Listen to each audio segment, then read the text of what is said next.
본 방송에서 제공하는 투자 정보는 투자 판단에 대한 조언입니다. 방송에서 제공하는 주식의 가치, 가격 상승 및 하락에 대해서는 방송사에서 보장하지 않습니다. 실시간 정보 브리핑입니다. 첫 번째 소식입니다. 미국 연간 신규 고용 규모가 대폭 하향 조정되며 노동시장이 당초 예상보다 뜨겁지 않았던 것으로 드러났습니다. 9월로 예상되는 미 연준의 첫 기준금리 인하 전망에 더욱 무게가 실리는 가운데 시장의 관심은 인하 폭으로 옮겨가고 있습니다. 현지 시간 21일 미 노동부는 지난해 4월부터 올해 3월까지 비농업 부문 신규 고용 규모가 기존 발표 대비 81만 8천 건 적은 것으로 집계됐다고 발표했습니다. 이번 수정치 발표로 미 신규 고용이 통계상 80만 명 이상 부풀려진 것으로 드러나면서 노동시장이 당초 예상했던 것보다 빨리 둔화되고 있다는 점이 확인됐습니다. 미 고용이 기대에 못 미치면서 9월 페드의 금리 인하 착수 전망은 기정사실화되고 있습니다. 두 번째 소식입니다. 인공지능 대장주 엔비디아의 분기 실적 발표가 현지 시간 21일로 일주일 앞으로 다가오면서 주가 흐름에 관심이 쏠리고 있습니다. 엔비디아가 올해 들어 지난 2월과 5월에 두 차례 실적을 발표했을 때마다 주가가 급등하며 새로운 이정표를 세웠던 만큼 이에 대한 기대가 다시 한번 높아지고 있습니다. 또한 빅테크 업체들이 지난 2분기 실적 발표를 통해 AI 인프라에 대한 지출을 늘릴 예정이라고 밝혀 또 한 번의 깜짝 실적이 기대되고 있습니다. 블룸버그 통신은 엔비디아 주가가 다시 기록적인 영역으로 올라갈 수 있다고 21일 전망했습니다. 세 번째 소식입니다. 오는 11월 미국 대통령 선거에 출마한 제3의 후보 로버트 F. 케네디 주니어가 이르면 이번 주 사퇴할 계획이라고 ABC 뉴스가 21일 보도했습니다. 출마 직후 여론조사에서 15% 가까운 지지율을 보였고 현재도 5에서 10% 안팎의 지지율이 나오고 있어 대선의 향방에 영향을 미칠 수 있다고 미 언론들은 예측하고 있습니다. ABC는 이날 소식통들을 인용해 케네디 주니어 트럼프를 지지하는 쪽으로 기울이고 있다면서 아직 확실히 결정된 것은 아니고 변경될 수 있다고 주장하고 있습니다. 마지막 소식입니다. 연간 비농업 고용 증가폭이 대폭 하향 조정됐지만 FOMC 위원 대다수가 7월 회의에서 9월 금리 인하를 지지했다는 소식이 주가를 떠받쳤습니다. 노동부는 이날 고용 통계 현황의 벤치마크 수정치를 발표했습니다. 노동부에 따르면 해당 수치의 감소폭은 기존 수치의 약 30%에 달하며 2009년 이후 최대치입니다. 이 같은 소식에 주가 지수는 한때 출렁이기도 했습니다. 과거 수치인 만큼 불확실성 제거로 받아들인 투자자는 지수를 밀어 올렸지만 이내 매도세가 거칠게 나오면서 단기 상승분이 모두 반납됐습니다. 하지만 오후 들어 7월 FOMC 의사록에서 금리 인하가 본격적으로 논의되기 시작했다는 게 확인되자 조금씩 매수 심리가 되살아났습니다.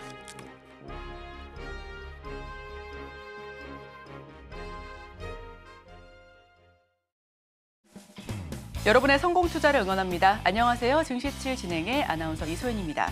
간밤 미증시 3대 지수 일제히 상승하면서 마감이 됐습니다. FOMC 의사록이 공개가 되면서 시장이 환호한 건데요. 9월 금리 인하가 기정사실화됐습니다. 더 자세한 소식은 이어지는 외신 브리핑 통해서 전달드리도록 하겠습니다. 목요일의 증시7 지금 바로 출발합니다.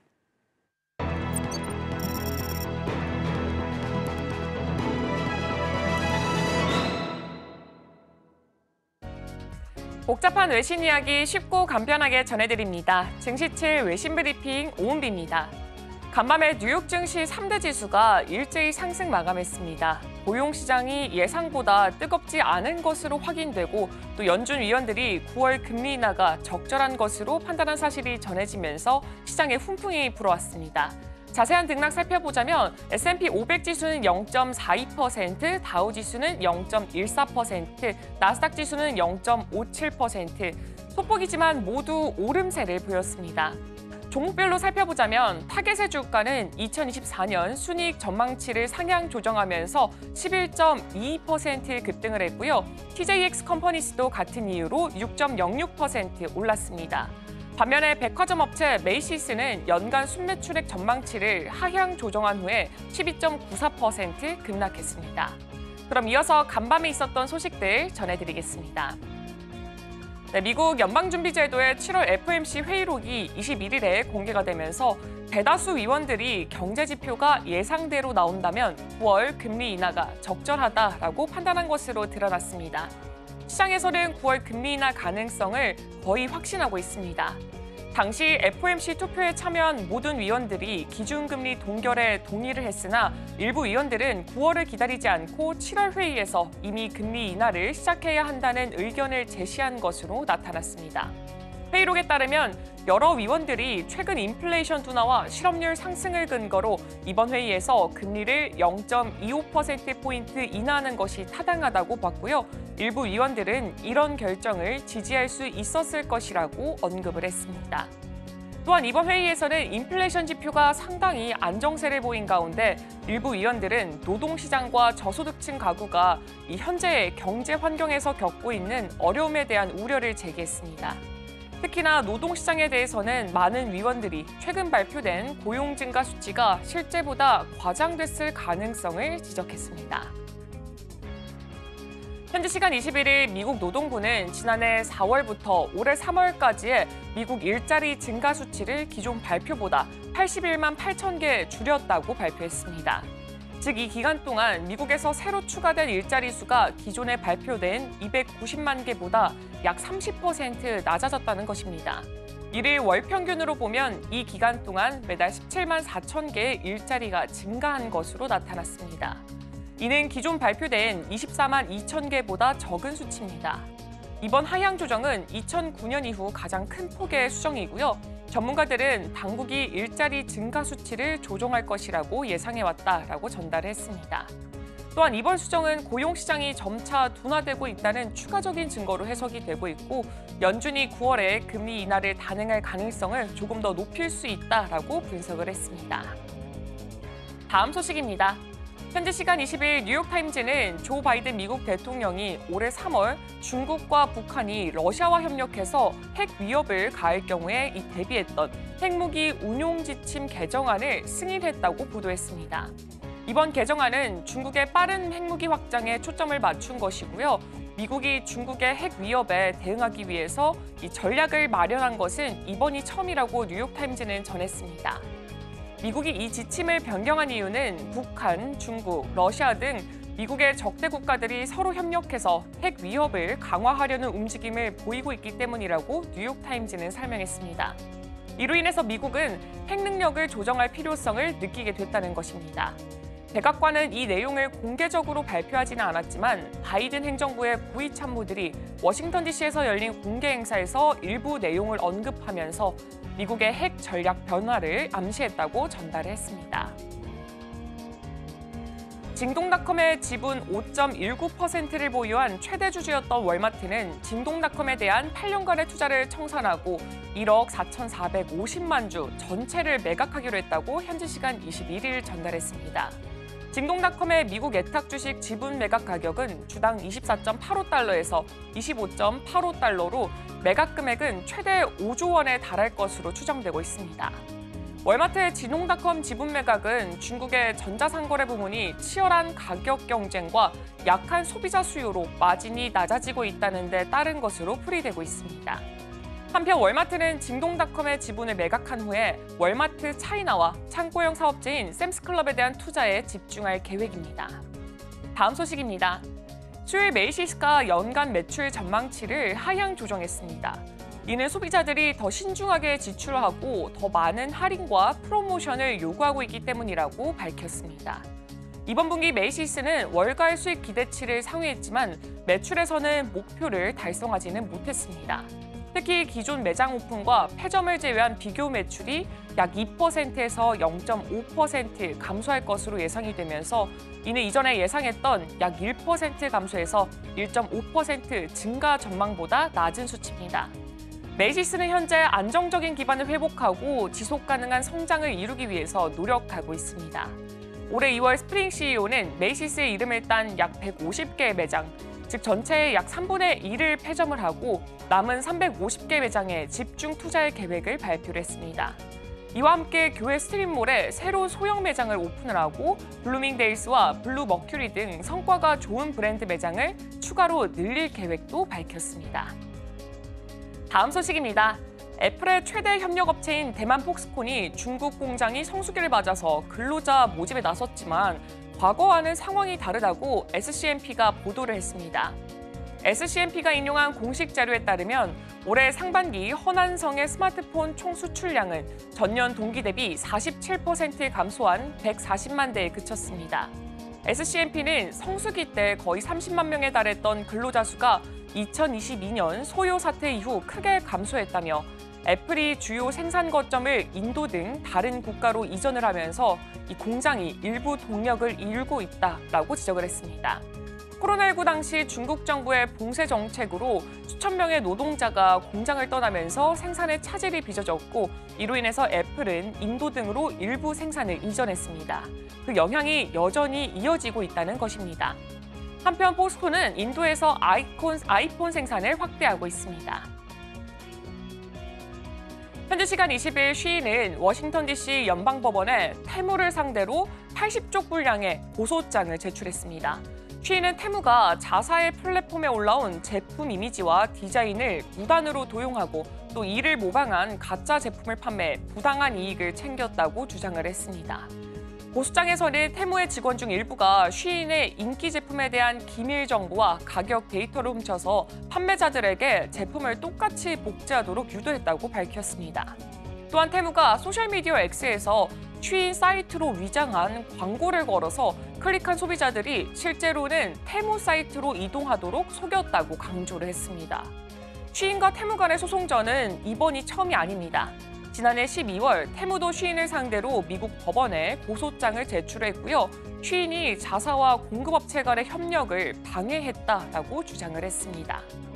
다음 소식입니다. 20일 BBC에 따르면 디즈니월드의 한 식당에서 음식을 먹고 사망한 유족이 디즈니를 상대로 약 7천만 원 규모의 소송을 제기했고 이 소송이 결국 법원에서 다뤄질 예정입니다. 작년 탕수아는 미국 올랜도 디즈니월드의 한 식당에서 식사를 한 후에 사망을 했습니다. 당시 그는 식당에 견과류와 유제품 알레르기가 있다고 알렸지만 식사 후에 알레르기 쇼크로 병원에서 사망을 했습니다. 이에 유족은 디즈니와 식당 운영자를 상대로 약 7천만 원 규모의 소송을 제기를 했습니다. 그러나 디즈니 측은 유족이 2019년에 디즈니의 OTT 서비스인 디즈니 플러스를 체험하면서 그때 동의했던 조항 때문에 소송을 제기할 수 없다라고 주장을 했습니다. 해당 조항에는 분쟁 발생 시 집단 소송을 포기하고 개별 중재로 해결해야 한다라는 내용이 포함되어 있었습니다. 이에 유족 측은 즉각 반발을 했고요. 이 사실이 알려지면서 논란이 일어나자 디즈니는 결국 이 사건을 법원에서 심리할 수 있도록 입장을 바꿨습니다.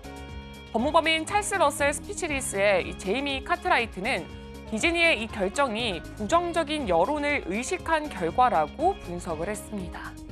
오늘 제가 준비한 소식은 여기까지입니다. 이어서 국내 소식과 더불어서 오늘의 일면에서 전문가들의 수혜주까지 만나보시길 바랍니다.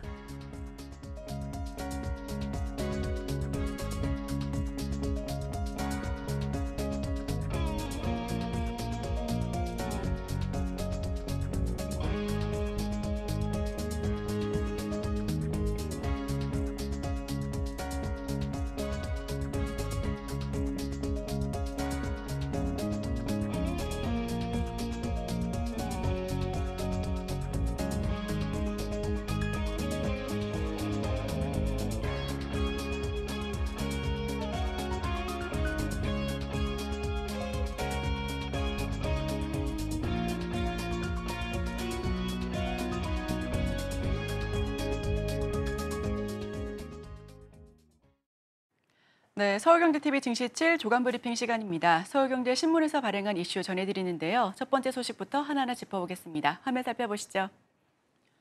불경기에 사그라든 2030 명품 열기 샤넬마저 꺾었다. 네, 첫 번째 소식 전해드립니다. 우리나라에 진출한 대부분의 럭셔리 브랜드들 올해 상반기 지난해 같은 기간과 비교해서 감소하거나 성장이 둔화된 매출을 기록한 것으로 보여집니다. 코로나19 팬데믹 이후 2030 세대를 중심으로 급격하게 달아올랐던 명품 시장의 열기가 한풀 꺾인 건데요. 특히 샤넬마저도 국내 시장에서 매출이 뒷걸음친 점이 눈길을 끌고 있습니다. 유통사들은 차츰 빠지기 시작한 럭셔리 브랜드의 수요를 하이엔드 주얼리 시장이 흡수할 가능성이 높다라고 보고를 하고 있습니다. 반기 기준으로 면세점을 뺀 전체 유통 채널에서 샤넬 매출이 역성장한 건 국내 법인이 설립된 1991년 이후 약 30년 만에 처음이라는 게 업계의 전언입니다. 상반기 매출이 전년 대비 20% 오른 에르메스의 독주를 제외하면 국내 명품 빅5로 꼽히는 루이비통, 샤넬, 크리스찬 디올, 구찌 등이 대부분 고전을 면치 못하고 있고요. 특히 구찌는 국내 대부분 매장에서 동시에 판매가 감소하는 흐름을 나타내고 있습니다. 명품 브랜드의 전반적 부진에는 여러 요인이 복합적으로 작용하고 있는데요. 백화점 업계는 불경기 속에서 아직 소비력이 튼튼한 40, 50 세대의 수요가 굳건한 가운데 2030 세대 고객층부터 거품이 빠져나갔다고 분석하고 있습니다. 코로나19 이후 심리적인 위축을 고가품 구매로 보상받으려는 보복 소비의 효과를 누렸지만 최근 본격적으로 해외로 나가는 내국인이 늘면서 명품 소비가 꺾였다라는 소식입니다. 업계는 그동안 다른 시장에 비해 오래 버텼다라고 말하면서 경기 불황에는 장사가 없다라고 설명을 하고 있습니다. 명품을 사느니 해외여행으로 가겠다라고 주장하고 있고요. 샤넬 상반기 매출 전년 대비 1% 넘게 내렸습니다. 빅5 고전 속에 에르메스만이 독주를 하고 있는데요. 의존도가 높은 백화점 업계의 고심이 짙어지고 있습니다. 하지만 하이엔드 주얼리 시장은 약진을 보여주고 있네요. 다음 소식 바로 전달드립니다. 히벗 기대의 골드바 100만 불 첫 돌파. 금값이 치솟으면서 국제시장에서 통용되는 골드바 가격이 사상 처음으로 100만 달러를 넘어섰습니다. 중동 위기 등 지정학적 긴장이 커지고 미국 연방준비제도의 금리 인하 기대감이 번지면서 금에 대한 수요가 늘어난 영향으로 풀이가 되고 있습니다. 블룸버그 통신에 따르면 국제 금 현물 가격은 직전 거래일보다 0.15% 하락해 트로이 온스당 2,504.28달러를 기록했습니다. 역대 최고가에서 소폭 하락하긴 했지만 여전히 2,500달러를 웃돌고 있고요. 4월 이후 횡보하던 가격은 8월 초 연준의 금리 인하 기대감이 커지면서 다시 오름세로 돌아섰습니다. 금 가격은 통상 달러가 약세를 나타낼 때 오르는 경향을 보이는데 미국 기준금리가 떨어질 경우 달러 강세도 약해질 것으로 전망하고 있습니다. 6개국 통화 대비 달러 가치를 나타내는 달러 인덱스는 6월 말 106을 웃돌던 수준에서 이날 101.89로 떨어졌습니다. 러시아와 중동 전쟁 등 전 세계의 지정학적 갈등과 미국의 재정 적자 확대도 안전자산인 금의 수요를 끌어올리는 요인으로 지목되고 있습니다. 현물 가격 온스당 2,500불 최고가를 터치했고요. 중동 등 지정학적 리스크도 한몫했다라고 설명하고 있습니다. 미국 금리 인하 폭이 추세 지속에 대한 변수로 작용을 하고 있습니다. 다음 소식입니다. 중국 배터리 교환소 4,000곳 짓는데 한국은 걸음마도 못 대. 전기차 배터리 구독, 교체 서비스가 전기차 캐즘을 돌파하기 위한 핵심 방안 중 하나로 꼽히고는 있지만 국내 제조적 기반은 걸음마 수준에 불과하다라는 지적이 나오고 있습니다. 글로벌 시장에서 국내 완성차 업체와 경쟁을 벌이는 중국 전기차 업체는 이 틈을 노려 자국과 유럽 등에서 수천 개의 배터리 교환소 구축에 속도를 내며 격차를 벌이고 있는데요. 정부는 지난해 하반기 전기차 배터리 소유권의 분리 등록 방안을 마련하기 위한 작업에 착수했으나 현재까지 뚜렷한 결과물을 내지는 못하고 있는 상황입니다. 현행 자동차 관리법에 따르면 전기차 배터리를 자동차 부품으로 간주해 배터리 구독 서비스와 재활용 등 신산업 활성화를 가로막는 걸림돌로 작용을 하고 있는데요. 이에 전기차 제조사나 배터리 교체 업체의 배터리 독자 소유권을 인정하는 법 개정을 추진 중이지만 폐차업계 반발에 부딪혀 답보 상태입니다. 정부는 완성차 배터리 업계의 중소 폐차 업체와의 상생안부터 마련해야 한다는 입장을 전달하고 구체적인 방안을 모색하고 있습니다. 그 사이 중국 전기차 제조사인 니오는 내년까지 전 세계에서 배터리 교환소 4,000개를 짓는 걸 목표로 하고 있는데요. 중국 정부의 지원 정책에 힘입어 지난달 말까지 2,400개가 넘는 배터리 교환소를 구축할 예정입니다.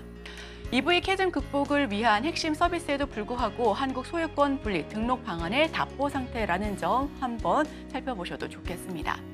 다음 소식입니다. 넥스트 HBM 찾는 AI 업계. 인공지능 업계에서 HBM을 대체하려는 기술적인 시도가 이어지고 있습니다. HBM은 강력한 연산 지원 능력을 바탕으로 현재 AI 시대의 대표 메모리로 자리를 잡고 있는데요. 하지만 가격이 비쌀 뿐 아니라 전력 소모와 발열 등 약점도 분명합니다. 때문에 대안을 찾는 기업들이 점차 늘어날 것으로 전망을 하고 있는 상황인데요. 현재 전 세계의 다양한 기업들이 HBM을 대체할 수 있는 기술과 제품 개발에 착수했습니다. 반도체 업계의 전설로 통하는 짐 켈러가 이끄는 AI 스타트업인 텐스토렌트가 바로 대표적인데요. 이 회사는 HBM 대신 그래픽용 D램을 탑재한 AI 가속기 웜홀을 내놓았고 이르면 연내에 후속작인 퀘이사를 출시할 예정입니다. GDDR은 데이터가 드나드는 도로인 입출력 통로가 HBM보다 적다는 단점이 있지만 데이터 전송 속도는 HBM 수준으로 빠르다라는 장점도 있습니다. 제조 비용도 상대적으로 낮아 HBM의 대안 중 하나로 꼽히고 있는데요. 저전력 D램도 HBM의 대안 중 하나로 잘 따라오고 있습니다. 실제 삼성전자와 네이버가 협업해 개발하고 있는 AI 가속기 마하 시리즈에 HBM 대신 LPDDR이 탑재가 될 예정이고요. 메모리 반도체의 데이터 병목 현상 그 자체를 해결하려는 연구도 함께 병행되고 있습니다. 병목 현상이 완화되면 HBM 의존도를 줄일 수 있기 때문인데요. AI 연산의 최대 과제인 메모리 병목은 기존 메모리 성능으로 AI 애플리케이션이 요구하는 데이터를 제때 처리해주지 못하기 때문에 발생합니다. 발열과 전력 소모, 비싼 가격 등의 짐켈러, 삼성 등 대체품 개발에 나서고 있습니다. 데이터 압축, 모델 경량화도 병행되고 있다는 점 참고하시길 바랍니다. 다음 소식입니다.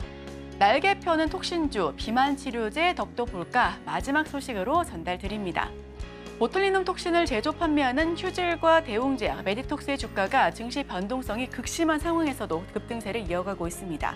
업계에선 비만 치료제의 수요가 커진 차에 피부 탄력성이 떨어지는 부작용을 막기 위해 미용 목적으로 보툴리눔 톡신 제제가 동시에 활용될 수 있다는 점에 주목하고 있는데요. 특히 실적과 관련해 수출 국가의 다변화로 향후 성장성에 대한 평가도 긍정적입니다. 특히 휴젤과 대웅제약, 메디톡스는 모두 이달 5일 증시가 폭락했던 블랙 먼데이 이후 약 30%가량 주가가 크게 올라갔는데요. 보툴리눔 톡신 종목의 급등은 호실적과도 연동이 되어 있습니다. 눈에 띄는 대목은 보툴리눔 톡신 기업들의 실적이 수출 국가 확대에 따라 더 큰 폭으로 성장할 가능성이 제기되고 있다는 점이고요. 휴젤은 올해 2월 미국 식품의약국에서 보툴리눔 톡신 체제 보툴렉스의 품목 허가를 획득했습니다. 지난달부터는 미국 공급 물량을 선전하면서 수출을 시작하기도 했는데요. 대웅제약의 경우 최근 호주에서 나보탈 판매를 시작했습니다. 메디톡스는 연내 MT1019L의 FDA 허가를 재신청할 것으로 예상하고 있고요. 한국의 에스테틱 산업의 글로벌 영업 환경이 개선되고 있어 가격 경쟁력을 기반으로 K뷰티에 이어 K톡신의 수출 증가가 기대되고 있는 부분입니다. 화면을 통해 보툴리눔 톡신 3사의 목표 주가 살펴보겠습니다. 먼저 20일 종가에 따르면 휴젤은 28만 5,500의 종가 형성했고요. 목표 주가 평균치는 32만 8,571원으로 보여지고 있습니다. 대웅제약 같은 경우는 16만 8,889원, 메디톡스는 27만 5천원대까지 올라갈 수 있다라고 보고 있습니다. 2분기 깜짝 실적의 수출도 확대되고 있습니다. 휴젤 등 10거래일간 30%대 쑥 올라갔는데요. 체중 감량에 따른 미용 수요도 부각이 되고 있고요. 전문가들은 성장 모멘텀이 지속될 수 있을 것이다라고 전망하고 있습니다. 네, 제가 준비한 소식은 여기까지입니다. 계속해서 오늘의 일면을 통해 전문가와 수혜주까지 찾아보도록 하겠습니다. 저희와 끝까지 함께 하시죠.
네, 오늘의 일부 헤드라인입니다. 블랙 먼데이의 원인은 알고리즘. 함께 하실 분 테이바랩 강승희 대표님 모셔봅니다. 어서 오세요. 안녕하세요.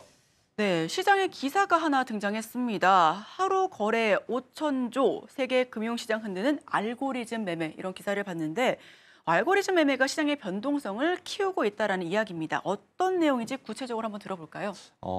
지난 8월 5일 날 이제 너무 급락을 했잖아요. 그리고 이제 그 급락한 수준이 거의 뭐 금융위기 수준의 급락과 그다음에 빅스가 올라가서 그게 이유가 뭐냐를 서로 이제 찾아보다 보니까 도저히 지금 상황이 그런 상황은 아닌데, 그러다 보니까 알고리즘 매매다라고 나오는데, 그래서 이제 알고리즘 매매가 그럼 뭐야라고 이제 찾아보니 결국은 이제 기계가 매도를 막 한다라는 게 이제 핵심적인 얘기였죠. 그래서 하이 프리퀀시 트레이딩이란 단어도 요즘 많이 나오는데, 하이 프리퀀시가 뭐냐면 초단기 매매거든요. 그러니까 거의 밀리세컨드 단위. 그러니까 보통 그 기계들은 예를 들면 1초 이상 주식을 가지고 있지 않는 거예요. 1초 안에 주식을 샀다 팔았다 하는 그런 거래들이기 때문에, 그런 거래들로 이게 이제 뭐 레버리지 때문에 된 건지 그런 거래들 때문에 된 건지 막 설왕설래하고 있는 상황이다, 이렇게 보시면 될 것 같습니다. 그래서 이제 보통 레버리지 투자 자금으로 실제로는 거래를 굉장히 많이 하고 있고요. 그렇다 보니까 기본적으로 주가가 많이 움직였다, 이렇게 보는 게 제일 많은 견해라고 생각이 듭니다. 네, 미증시의 70에서 80%가 알고리즘 매매다라는 소식이 있는데요. 알고리즘 혹은 프로그램이라고도 하죠. 이 프로그램 매매가 매도 압력을 키워나가고 있다면 글로벌 증시가 또 한 번 깊은 하락이 나올 수 있다라는 경고도 있습니다. 자, 이 부분은 어떤 관점으로 지켜봐야 될까요? 그러니까 알고리즘 매매라는 것 자체가 기본적으로 조금 아까 말씀드린 기계가 한다 그랬잖아요. 근데 네. 기계는 누가 시켜야 되잖아요. 어떻게 해라. 그게 이제 결국 사람이 시키는 거잖아요. 그러면 사람은 이제 어떤 데이터들, 뭐 예를 들면 지난번에 나왔던 뉴스들처럼 뭐 실업률이 4.3이 나오면 뭐 매도를 해라, 이렇게 얘기를 했다라고 이제 신문이나 뉴스에서 많이 나오는데, 실제로 알고리즘 매매라는 것 자체가 그래 간단한 이유로 샀다 팔았다 하진 않습니다. 굉장히 복잡한 전략들이 많이 들어있고, 그런 전략들이 어떤 조건에 의해서 매매가 됐는지를 알아야 그런 이슈가 발생한 거를 찾을 수 있기 때문에 그렇게 단순하게 얘기가 되지 않고요. 그다음에 이제 두 번째는 거래 전략들 자체가 이제 비밀리에 돼 있습니다. 왜냐하면 그게 노출이 되면 다른 사람들이 따라하면 그 전략으로 돈을 벌 수가 없어요.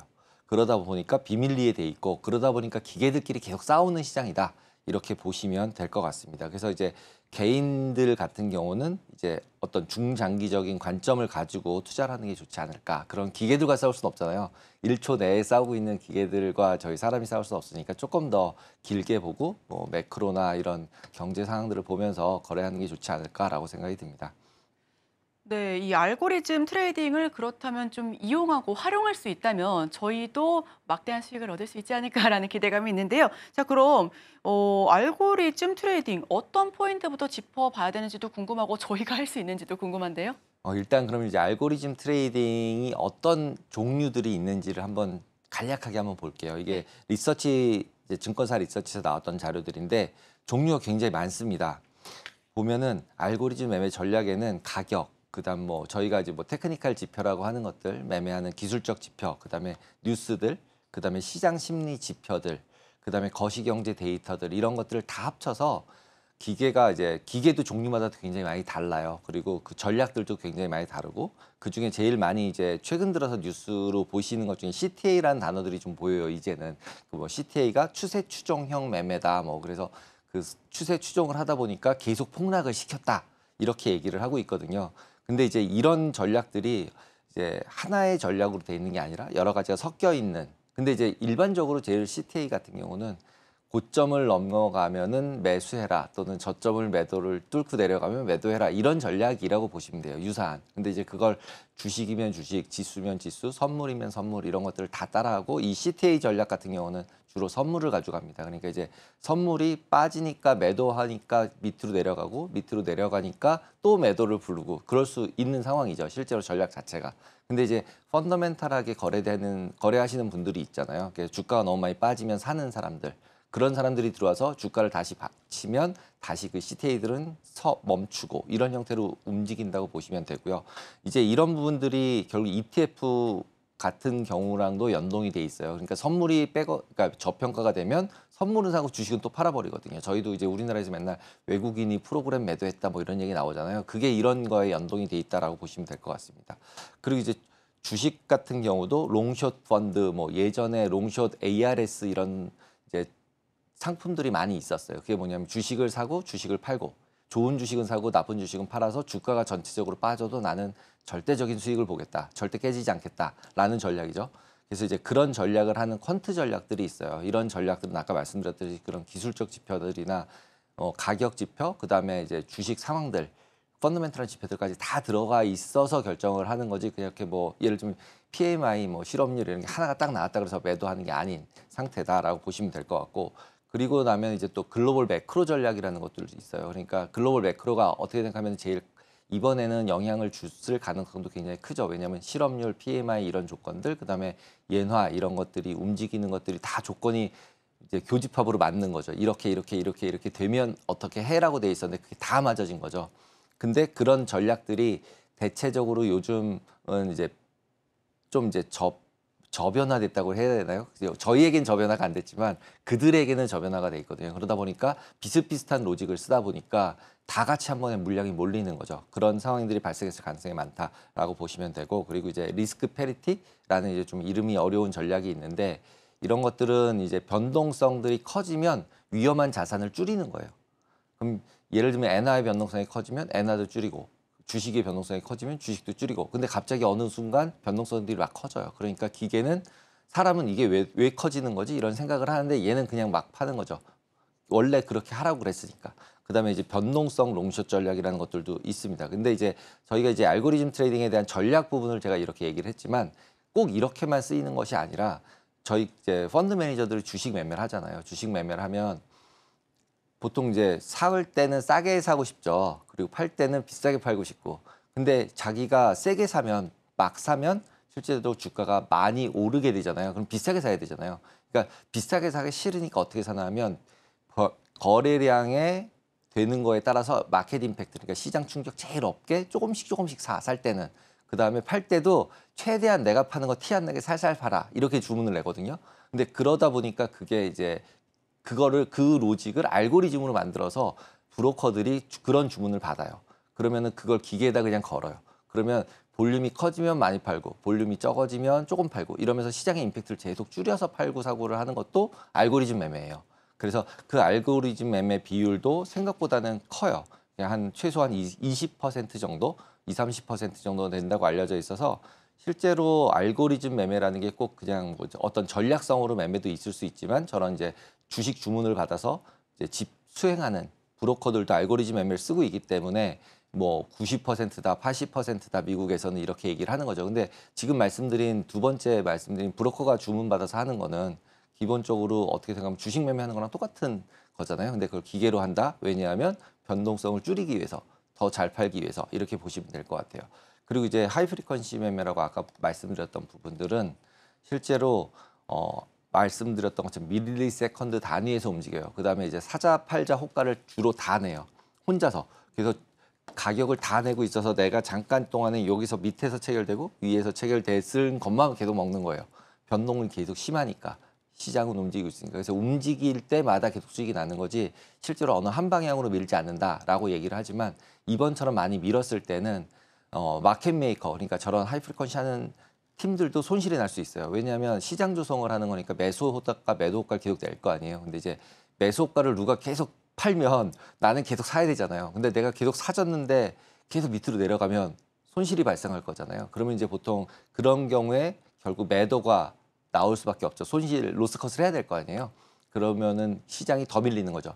그러니까 이제 자기들끼리, 그런 기계들끼리 싸우고 있다라고 보시면 될 것 같습니다.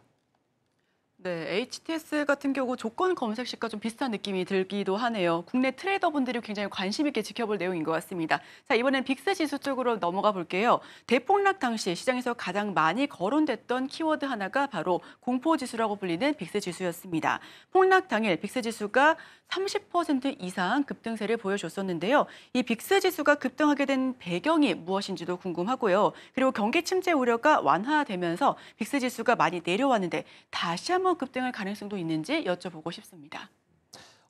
빅스 지수의 롱텀 긴 기간 동안 차트인데요. 이번에 올라갔던 65.73이라는 데가 고점이었어요. 제일 높은 고점이었는데 엔캐리 청산이다 뭐 이러면서 알고리즘 매매다 이런 얘기를 했는데 이런 단어가 과거에 봤더니 코로나 때 84, 그다음에 글로벌 파이낸셜 크라이시스 때 96, 그다음에 주가 2002년도 이제 주가 대폭락할 때가 48, 9.11 사태가 43이었어요. 그러니까 과거에 이런 제목들을 들어도 지금 이번에 청산된 거는 도대체가 별로 위기 같지 않은데 너무 많이 올라갔잖아요. 비교해 보면 거의 코로나랑 글로벌 파이낸셜 크라이시스 때처럼 올라갔으니까. 그래서 이제 설왕설래들을 굉장히 많이 했습니다. 근데 기본적으로 최종적으로는 이게 반대 매매가 나가고 매수 매도 호가가 벌어진 상태 내에서 급등을 하면서 움직였었구나라고 결론이 나진 것 같고요. 그러다 보니까 그 지수를 만드는 계산 방식은 옵션이 거래되는 거에서 지수를 만들거든요. 근데 그 거래되는 옵션 볼륨이 크지 않았던 거죠.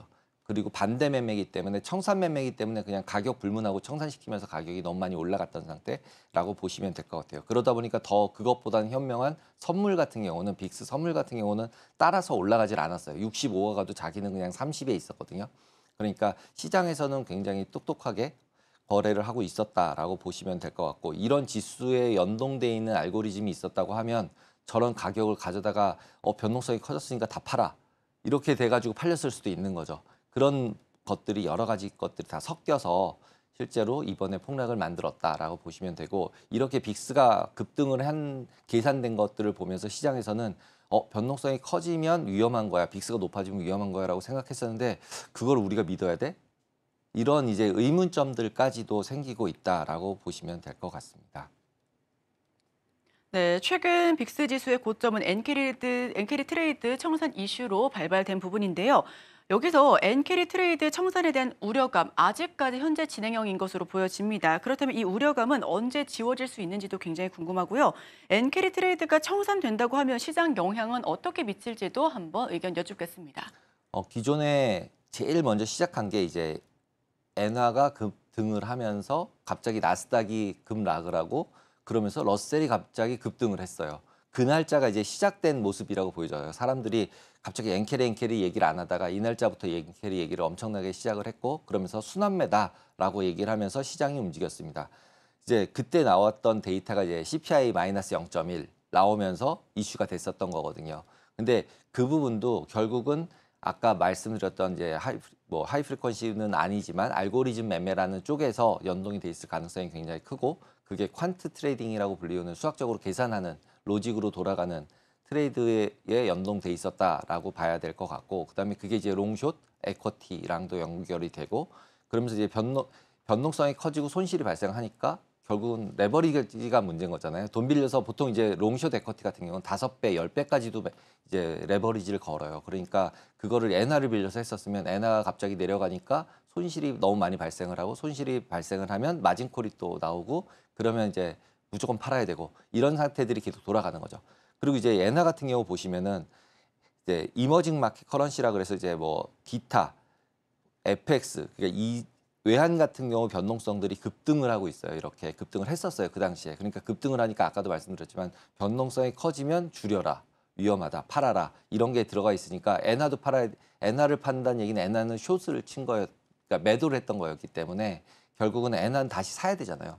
팔았던 거를 다시 사야 되니까 당연히 엔화가 강세가 간 거고 그러면서 그거를 돈을 갚으면서 원래 가지고 투자를 했던 것도 다 팔아야 되잖아요. 그게 이제 주식이었던 거죠. 우리나라 주식, 일본 주식. 그러다 보니까 우리나라랑 일본도 엄청나게 타격을 받고 그리고 그러다 보니까 당연히 엔화는 강세가 되고 주가가 폭락을 했었죠. 근데 여기서 이제 보셔야 될 게 뭐냐면 엔화가 폭락을 했었으면은 이미 대출을 받아서 주식을 샀던 건 다 마진콜 당해서 반대 매매를 당해서 다 없어졌죠. 없어졌기 때문에 일단 142까지 지난번에 갔었고 그 이후에 지금 반등을 조금은 했지만 결국은 그때까지 있었던 반대 매매 나갈 물량은 청산이 다 대부분 됐다라고 보시면 될 것 같아요. 그래서 보시면은 선물들, 외환 선물, 엔화 선물 같은 경우 숏으로 그러니까 매도로 11만 5천 계약이라는 계약 수면 거의 몇 조 정도 되는 거거든요. 그 정도가 걸려 있다가 그게 다 청산이 되면서 오히려 매수로 뒤집혀졌어요. 그러니까 이게 반대 매매가 다 나갔겠구나 라고 생각해 보실 수 있고요. 그래서 이렇게 됨으로써 이제 여기서 이 당일날 같은 경우 17일 날 같은 경우 뉴스들이 뭐라고 얘기를 한다면 엔트레이드가 이렇게 되면서 더 폭락할 거야. 그러면서 매도가 더 나올 거야. 이런 식으로 계속 나왔지만 실제로는 더 이상 내려가질 않았고 그 물량도 나오지가 않았습니다. 그러면서 다시 또 나오는 뉴스들은 엔캐리 트레이드를 다시 시작한다. 왜냐하면 이제 많이 내려왔으니까 다시 약세로 가게 하는 거 많이 강해졌으니까 다시 엔화를 빌려서 다시 투자를 하는 거죠. 왜냐하면 5%인데 미국 달러는 아직도 일본 같은 경우 뭐 금리 뭐 올렸다고 해도 0.1에서 0.25로 올린 거니까 솔직히 금리 차이를 보면 아직도 크잖아요. 그러니까 빌려서 뭘 살 거면 제일 싼 금리로 빌려서 사고 싶으니까. 근데 아직도 일본보다 싼 데는 없기 때문에 이제 매수하거나 매도하는 사람들이 이제 부닥쳐서 움직임이 있을 수 있을 것 같다라고 생각이 듭니다. 그래서 지금 같은 경우는 한 140엔이 다시 깨지는 상태가 아니면 엔캐리 자금으로서 뭔가 매도가 나왔다거나 이런 문제점들이 추가적으로 발생할 것 같지는 않다라고 생각이 듭니다. 네, 이번에는 그럼 엔캐리에 이어서 달러 캐리 트레이드가 부상을 하고 있습니다. 금리 인하 전망에 달러가 약세를 보이면서 이번에는 달러 캐리 트레이드가 부활하는 게 아니냐라는 우려감도 높아지고 있는데요. 간밤에 FOMC 의사록이 나오면서 B컷에 대한 가능성도 높아지고 있기 때문에 이 부분에 대한 시장의 관심도가 높아지고 있습니다. 어떻게 보실까요? 조금 아까 말씀드린 것처럼 0.5하고 아무리 금리를 50bp 내려도 5거든요. 그러니까 5%랑은 차이가 아직도 크기 때문에 어떤 캐리 트레이딩이라는 단어를 쓰는 거는 그냥 돈 빌려서 산다는 얘기거든요. 그냥 단순하게 얘기하면. 그러면 당연히 금리 낮은 엔화를 빌려서 사는 게 아직까지는 더 유리하고, 그래서 이 부분은 캐리 트레이딩이라는 관점보다는 그냥 환율이 내려갈 것 같아 또는 올라갈 것 같아라는 걸로 베팅을 하고 있는 사람이 있다면 그쪽으로 투자를 하는 거라고 봐야지, 그걸 캐리로서 트레이딩을 한다, 캐리 트레이딩을 한다라고 볼 수는 없을 것 같습니다. 네, 이 부분과 관련해서 변동성 요인 그리고 공포감 잔존, 아직까지는 좀 어지러운 시장입니다. 여기서 글로벌 증시는 어떤 시선으로 바라봐야 하는지 마지막 질문으로 드려볼게요. 어제 이제 고용 데이터도 조정이 많이 됐고, 네, 맞아요. 그러면서 실질적으로 변동성 요인이 해소가 됐다라고 볼 수는 없을 것 같고요. 그렇기 때문에 변동성들 같은 경우도 아직도 15 이하로 내려오지 않았고, 그리고 다음 월물의 만기인 선물 빅스 같은 경우도 높아져 있어요. 17, 18로. 그렇기 때문에 아직까지 안전하다라고 생각을 하시면 안 될 것 같고, 기본적으로는 이번에 이제 바뀐 이벤트로서 위험하면 어떻게 되는지를 다 인지를 사람들이 했기 때문에 다양한 자산으로 좀 분산을 해놓고 현금 비중도 좀 더 높여놓은 상태에서 시장을 바라보는 것이 좋지 않을까라고 생각을 합니다.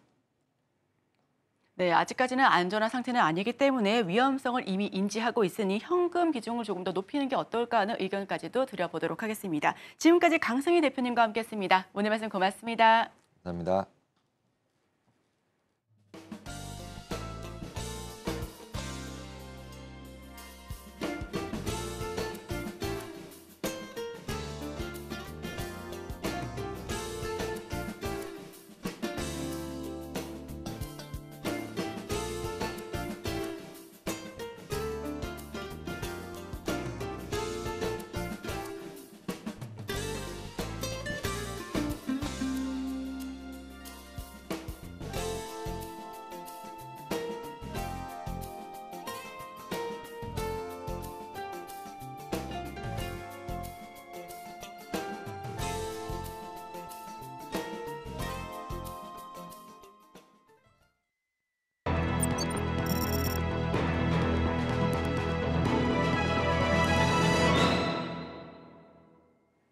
네, 투자하실 때 참고하실 만한 리포트 살펴보도록 하겠습니다. 화면 바로 알아볼게요.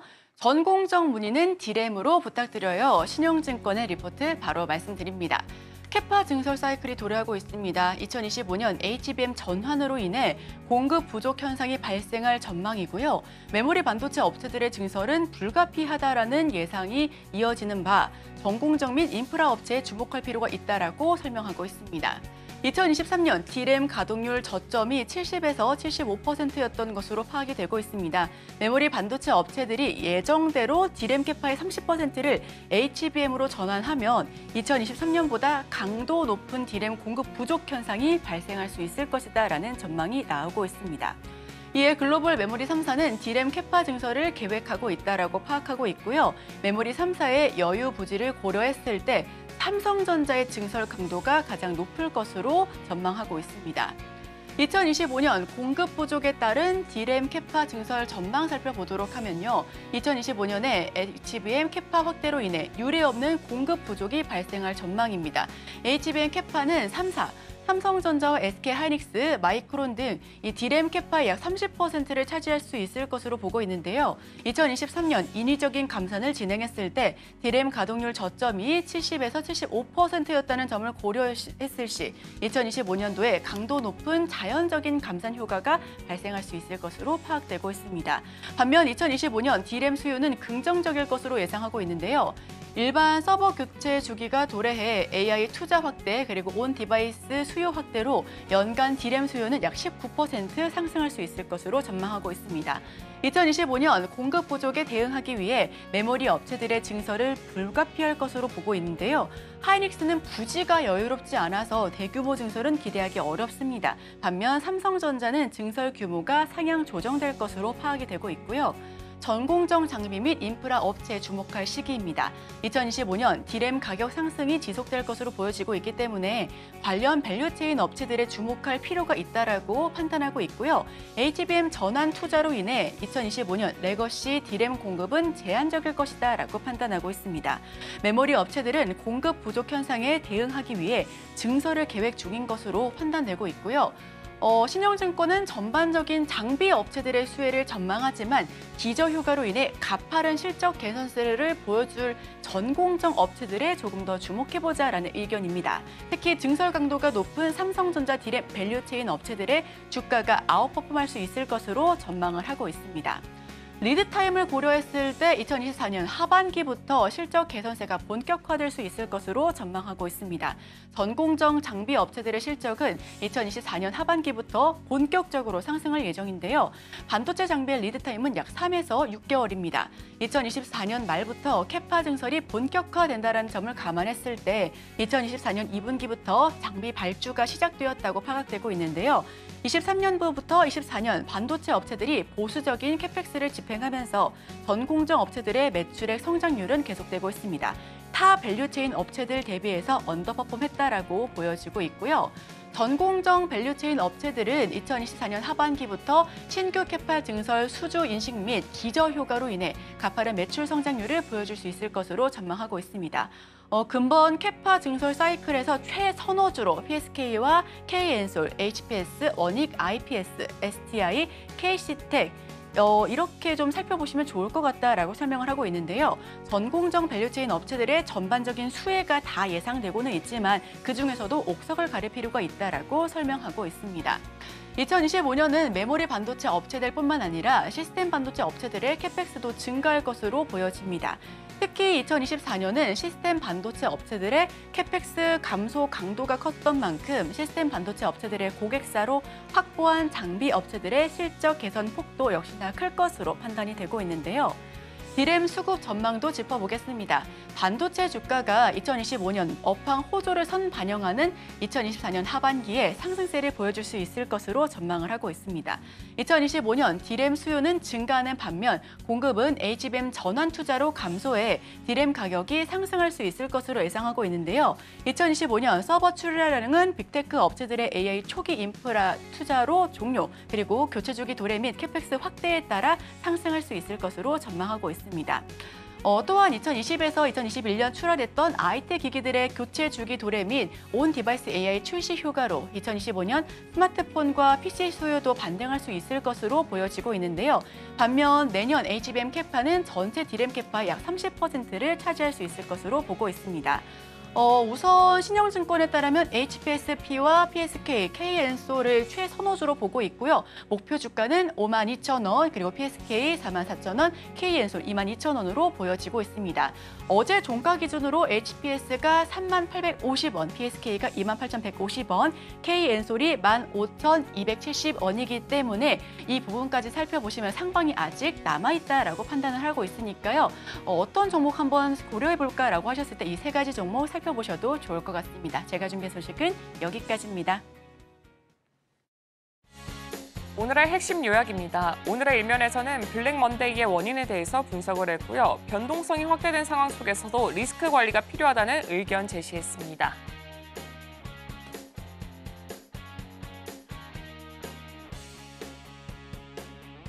네, 저희가 방송에서 제공해드린 정보는 투자 판단에 대한 참고 자료일 뿐이고요. 해당 종목의 가치 또는 상승률을 보장하지는 않습니다. 잠시 후 증시8 서울경제TV 개장 방송이 이어집니다. 더 다양한 인사이트 가져가실 수가 있으니까요. 저희와 끝까지 함께 하시길 바랍니다. 오늘 저희가 준비한 소식은 여기까지입니다. 저희는 내일 이 시간에 또 찾아뵙도록 하겠습니다. 함께해 주신 여러분 오늘도 고맙습니다.